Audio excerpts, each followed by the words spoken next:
उत्तर प्रदेश में इन दिनों गजब की राजनीति हो रही है। एक सांसद वाली पार्टी हो या बड़ी पार्टियां और उनके नेता, हर कोई जैसे इस ताक में बैठा हो कि मौका मिले तो किसी के भी परंपरागत वोट में या तो सेंध लगाएं या फिर अपने वोटरों को ऐसा संदेश दें जो उसका मुरीद बना रहे। अभी अभी नगीना लोकसभा सीट से चुनाव जीते चंद्रशेखर आजाद बस समझ लीजिए कि इसी तरह की राजनीति कर रहे हैं। चंद्रशेखर आजाद लगातार मुस्लिमों को खुश करने का दांव चल रहे हैं। नमस्कार, मैं अभय राय। लोकसभा सांसद की शपथ लेने के ठीक बाद पहले उन्होंने कहा था कि जब कांवड़ यात्रा के लिए 20 दिन रास्ते बंद हो सकते हैं तो सरकार को दिक्कत 20 मिनट की नमाज से होती है, और ये भेदभाव क्यों? चंद्रशेखर आजाद के इस बयान के बाद सियासत गरमाई हुई है। इस बीच चंद्रशेखर आजाद का एक और बयान तेजी से वायरल हो रहा है, जिसमें उन्होंने कहा है कि हमें बहुत खुशी होगी अगर कोई भी हमारे घर आकर नमाज या पूजा पाठ करना चाहे। चंद्रशेखर को तो अपने घर में नमाज पढ़वाए, इस पर क्या कहेंगे आप? पढ़वा लेंगे। उनका दिल छोटा है, हमारा दिल छोटा थोड़ा ही है।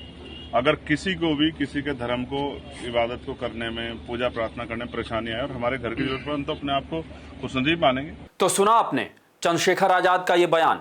आपको बता दें कि बिजनौर की नाहटोर विधानसभा सीट से बीजेपी विधायक ओम कुमार ने पलटवार करते हुए कहा था कि अगर चंद्रशेखर आजाद को मुसलमानों से इतनी हमदर्दी है तो वह अपने घर में नमाज पढ़वाएं। आपको बता दें कि यही ओम कुमार हैं जो नगीना में लोकसभा सीट पर चंद्रशेखर आजाद के खिलाफ चुनाव लड़े थे। इसी बयान को लेकर जब मीडिया कर्मियों ने चंद्रशेखर से सवाल किया तो उनकी ये प्रतिक्रिया है जो वायरल है। और चंद्रशेखर आजाद के बयान पर भाजपा ही नहीं, कांग्रेस पार्टी भी हमलावर है। कांग्रेस सांसद इमरान मसूद ने तो ये कहा कि इस तरह सड़क पर नमाज अल्लाह को कबूल नहीं है और पाबंदी के बाद सड़क पर पढ़ी नमाज जायज नहीं होती, क्योंकि सड़क का मालिकाना हक सरकार का है। यानी ये समझना मुश्किल नहीं कि चंद्रशेखर आजाद के बयान पर कांग्रेस पार्टी का हमलावर रुख क्यों है। सिर्फ कांग्रेस ही क्यों, बसपा प्रमुख मायावती भी चंद्रशेखर के तेजी से उभर रहे राजनीतिक उभार से काफी घबराई हुई हैं। तभी उन्होंने अपने भतीजे आकाश आनंद को फिर से सक्रिय करना पड़ा और बसपा अब आक्रामक रुख अख्तियार कर रही है।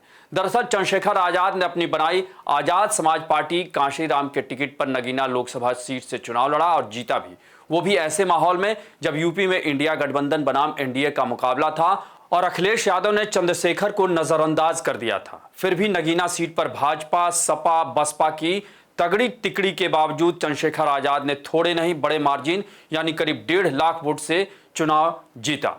वैसे भी उत्तर प्रदेश में मुस्लिम मतदाताओं का जिस तरह का पैटर्न है, उसे लेकर यहां सपा हो, बसपा हो, कांग्रेस हो या फिर अब चंद्रशेखर आजाद, सभी उसे खुश करने की जुगत में लगे हुए हैं। गौरतलब है कि नगीना लोकसभा सीट पर तकरीबन 16 लाख मतदाता हैं, जिसमें से करीब 46% मुस्लिम मतदाता हैं, 21% दलित हैं। अब समझा जा सकता है कि चंद्रशेखर आजाद मुस्लिमों को लेकर इतना मेहरबान क्यों हुए जा रहे हैं। वैसे भी यूपी में मुस्लिम वोट को लेकर दावेदारी अब बट गई है। पहले सपा का इस पर एकाधिकार हुआ करता था, फिर मायावती आई और अब फिर ओवैसी मुस्लिमों को रिझाने के लिए अपने अपने मोहरे चलते रहे।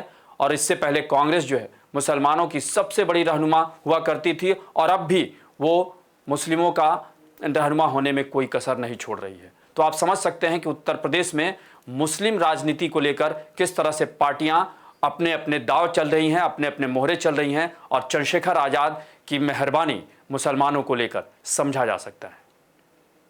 आपको हमारी ये रिपोर्ट कैसी लगी, इसे कमेंट बॉक्स में जरूर बताएं और अन्य खबरों से अपडेट रहने के लिए बने रहें हमारे साथ, क्योंकि हम हैं बुलंद भारत टीवी, ताकत आपकी।